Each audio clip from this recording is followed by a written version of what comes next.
দুষ্টমা তার সৎ মেয়েকে রাস্তা থেকে সরানোর জন্য নিজের বিষ দিয়ে বিষাক্ত সূচ তৈরি করল। যেইমাত্র সে আক্রমণ করতে যাচ্ছিল তার স্বামী হঠাৎ জেগে উঠলেন। নাগিন তাড়াতাড়ি নিজেকে লুকিয়ে ফেলল। ঠিক তখনই প্রেতমা অদৃশ্য হয়ে দরজার ভেতর দিয়ে এলো। সে তার স্বামীকে বলার চেষ্টা করল যে কেউ তাদের মেয়ের ক্ষতি করতে চায়, কিন্তু তার স্বামী তার আওয়াজ একেবারেই শুনতে পেলেন না। উদ্বিগ্ন প্রেতমা তার স্বামীর হাত ধরার চেষ্টা করতে গিয়ে একটি রহস্যময় শক্তি দ্বারা ছিটকে পড়ে গেলেন। স্বামী তার মেয়েকে কম্বল দিয়ে ঢাকার পর ঘর থেকে বাইরে চলে গেলেন। সুযোগ বুঝে নাগিন বিষাক্ত সূচটি সৎ মেয়ের দিকে ছুঁড়ে মারল।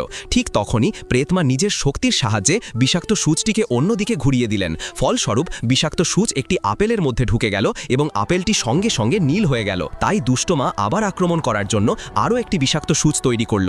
মৃতমা তাড়াতাড়ি মেয়েকে জাগালেন এবং তাকে চলে যেতে বললেন। সৎ মায়ের বিষাক্ত সূচ আবার লক্ষ্যভ্রষ্ট হল। এতে নাগিন ক্রুদ্ধ হয়ে উঠল।